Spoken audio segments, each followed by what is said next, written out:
guys, welcome to my another video. So মই আজি আপোনালোকক দেখুৱাম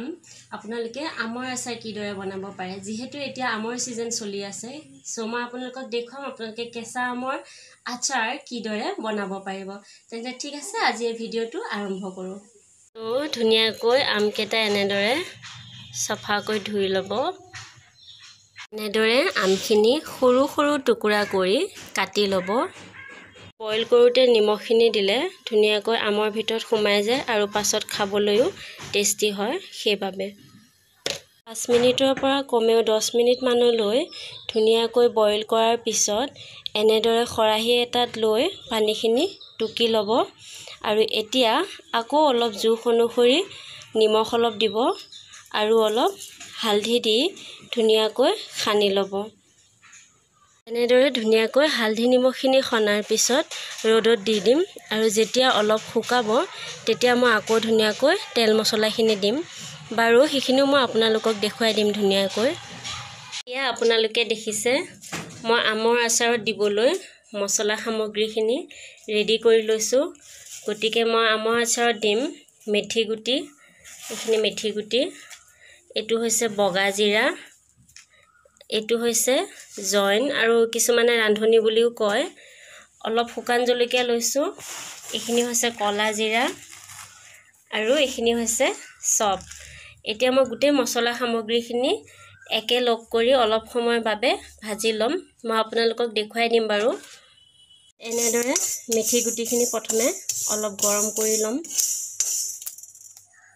জিৰাখিনি অলপ গৰম কৰি লৈছো এনেদৰে কেঁচা সবখিনি অলপ ভাজি লম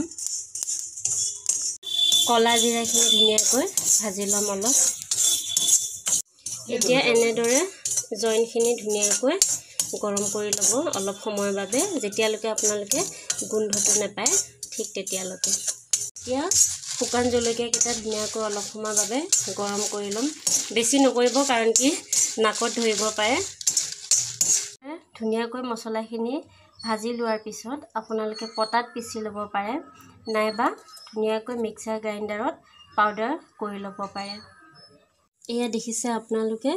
ঠিক এনেদৰে গুটে মছলাখিনি গুৰি কৰি লব এনেদৰে তেলখিনি গৰম কৰি লব এনেদৰে আমখিনিত গৰম কৰা তেলখিনি ঢালি দিব গুৰি কৰি লোৱা মছলাখিনি ইয়াতে দি দিব মছলাখিনি দিয়াৰ পিছত আকৌ এবাৰ ধুনিয়াকৈ এনেদৰে আমখিনি গৰম কৰি লব আৰু আপোনালোকে খোৱাদ অনুসৰি নিমখটো দিব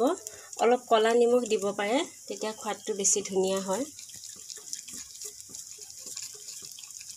ভাজি পিনে কিছু সময়ৰ বাবে ঠাণ্ডা কৰি লব তাৰ পিছত আপুনি যেনেকুৱা কন্টেইনাৰত ভৰাব খোজে ঠিক তেনেকুৱা কন্টেইনাৰত ভৰাই লব এনেদৰে কন্টেইনাৰটোত ভৰোৱাৰ পিছত কমেও 3 দিন মানলৈ ৰ'দত দিব লাগিব তাৰ পিছত দেখিব